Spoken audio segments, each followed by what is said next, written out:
talaga ang isang chinita princess. Ito hindi nakakalimot, Yes, ha? in fairness Oo, dyan.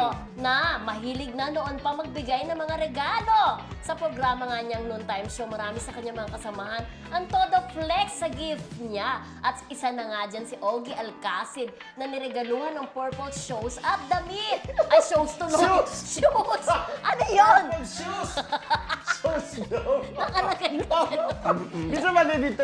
Purple shoes! Diba? Bongga talaga si Kim Chiu, kaya love na love siya ng mga katrabaho niya. At paneha, kaya ayan tuloy ang ibang panay ay asking, ano raw kaya ang naging gifts din nila ni Paolo Abilino sa Yan. isa't isa. Mamahalin Oh, niya, di ba, nagbigay? Mamahalin kasi di ba si Paolo, ano naman natin mga niregalo niya, yung chair. Di ba taping chair na pwede siyang parang director's At saka ito, notebook. Siyempre, sa tinagal na ni Kim Chiu, nakaipon, maraming pera. Oo. Siyempre, hindi yan basta-basta bibili ng gift na hindi mamahalin.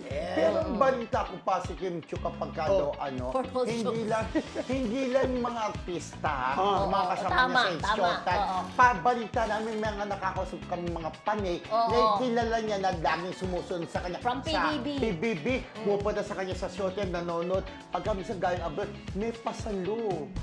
O in first ka, little something lang. Sobra silang na-appreciate Lalo daw ni pag Kim mga Chiu. abroad, hindi daw Kaya, nakakalimutan oo. yung mga fanay niya. Kaya tuwang-tuwa si Ogie Alcacid sa purple shoes. Hindi show sa? Oo, hindi Okay. show sa Purple na shoes. regalo ni Kim Chiu sa kanya. May kasama pa raw damit yun. Oo. Ay, yun ang parang Oo. Christmas gift. Yes. Pero ang sabi, purple running.